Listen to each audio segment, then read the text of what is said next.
I'm John Phelan. I'm president and owner of Jack Phelan Dodge Suzuki Isuzu. I've been in the business since 1976. I think this is the worst that we've ever seen it in the industry. We've always seen an up and a down in this business. It's always cyclical at some point. About every 10 years we do see a downturn in the cycle.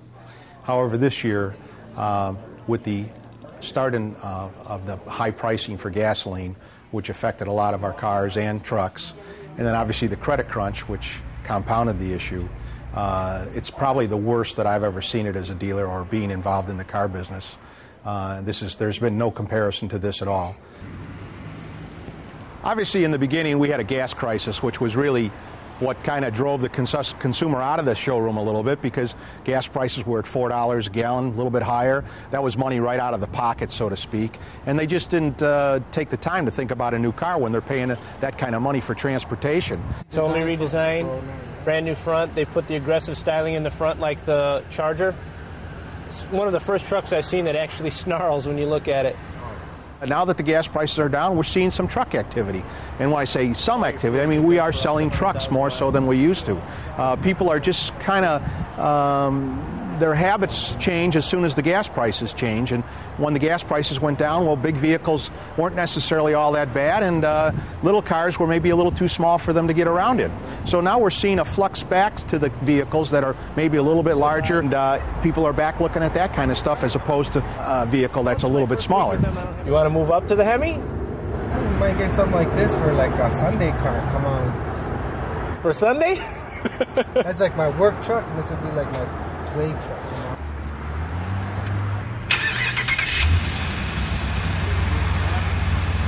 There's been a lot of discussion, a lot of concern about whether the factory goes out of business, whether it be Chrysler, Ford, General Motors, and what concerns the consumer has.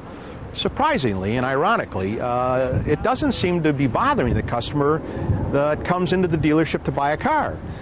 There's not a lot of concern about it. I think they understand that these people are big, they've been around for a long time, and they're going to continue to be around for a long time. And warranty doesn't necessarily become an issue for them.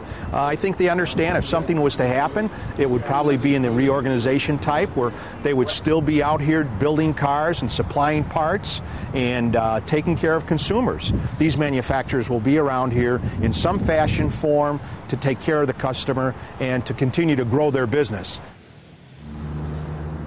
I'm very optimistic that everything is going to turn around here. Obviously, the economy has to be a part of that. Consumer confidence has to get stronger. But as in all cycles, everything does turn to go up, and I think we're at the bottom of the cycle right now. And I think we'll see a return to consumer confidence on 2009, and I think we'll see car sales escalate, and manufacturing will once again return to where it's supposed to be.